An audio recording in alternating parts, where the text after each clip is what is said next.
അപ്പോൾ നമ്മളെ അടുത്ത ടോപ്പിക്കാണ് Kossel Lewis approaches to chemical bond. ആ കോസലും ലൂയിസും എങ്ങനെയാണ് ആ കെമിക്കൽ ബോണ്ടിലേക്ക് അപ്രോച്ച് ചെയ്ത് നോക്കാം. അപ്പോൾ ആദ്യം പറയുന്നത് ഒക്റ്ററ്റ് റൂൾ ആണല്ലോ. അപ്പോൾ all atoms participate in chemical reaction. എല്ലാ ആറ്റംസും കെമിക്കൽ റിയാക്ഷനിൽ പാർട്ടിസിപ്പേറ്റ് എന്തിനാണെന്ന് വെച്ചാൽ to attain 8 electrons in the valence shell. Valence സെല്ലിൽ 8 ഇലക്ട്രോൺ അറ്റൈൻ ചെയ്യാനാണ്. ഓക്കെ, അപ്പോൾ ഈ 8 ഇലക്ട്രോൺ അറ്റൈൻ ചെയ്യാനാണ് ഇവർ പാർട്ടിസിപ്പേറ്റ് ചെയ്യണമെന്ന് നമുക്ക് എങ്ങനെ മനസ്സിലായി? Created on the basis of inertness of noble gases. കാരണം നോബൽ ഗ്യാസസ് നമുക്കറിയാം 8 ഇലക്ട്രോൺ അവർ വാലൻസ് സെല്ലിൽ ഉണ്ട്, അതുകൊണ്ട് അവർ ഇനേർട്ടാണ്. എന്ന് വെച്ചാൽ അവർ റിയാക്ട് ചെയ്യണില്ല. അപ്പോൾ റിയാക്ട് ചെയ്യണവരെന്താണ് ഈ റിയാക്ട് ചെയ്തിട്ട് 8 ഇലക്ട്രോണിലേക്ക് എത്താനാണ് നോക്കുന്നത്.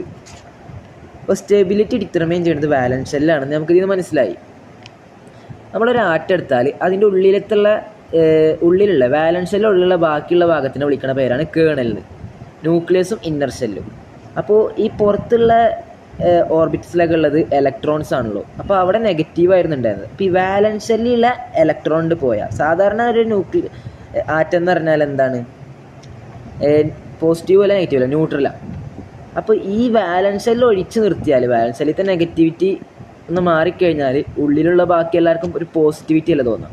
അപ്പോൾ കേണൽ എന്തായിരിക്കും? പോസിറ്റീവായിരിക്കും. അപ്പം നമ്മൾ കേണൽ ഫിഗർ വരക്കുക എങ്ങനെയെന്ന് വെച്ചാൽ, ഒരു ക്യൂബ് എടുത്താൽ അതിൻ്റെ കോർണേഴ്സ് എന്ന് വെച്ചാൽ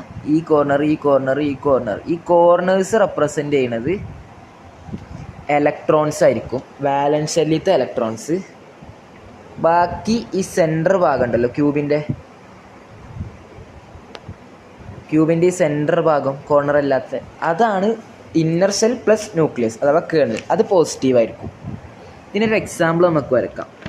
അപ്പോൾ നമുക്കറിയാം സൾഫറിൻ്റെ അറ്റോമിക് നമ്പർ 16 വരുന്നത്. എന്ന് വെച്ചാൽ അതിൻ്റെ അറ്റോമിക് ഇലക്ട്രോണിക് കോൺഫിഗറേഷൻ വരെ 2, 8, 6 ആണല്ലോ. വെച്ചാൽ അതിൻ്റെ വാലൻസ് സെല്ലിലുള്ള 6 ഇലക്ട്രോൺസ്. അങ്ങനെ വെച്ച് നോക്കിയാൽ നമ്മളൊരു കേണൽ ഫിഗർ വരക്കുകയാണെങ്കിൽ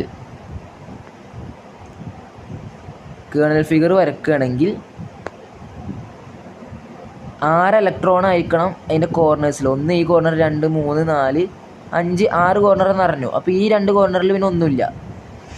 ഓക്കെ, ബാക്കി ഒരു പോസിറ്റിവിറ്റി ആയിരിക്കും എവിടെ ഉണ്ടാവുക? ഈ സെൻറ്റർ ഭാഗത്ത് ഉണ്ടാവുക. കോർണറിലല്ല, ഞാൻ വരച്ചപ്പോൾ ചെറുതായി കോർണറിൽ കഴിക്കണം. ഈ സെൻറ്റർ ക്യൂബിൻ്റെ സെൻറ്റർ ഭാഗത്ത് ഉണ്ടാവുക. ഓക്കെ അല്ലേ?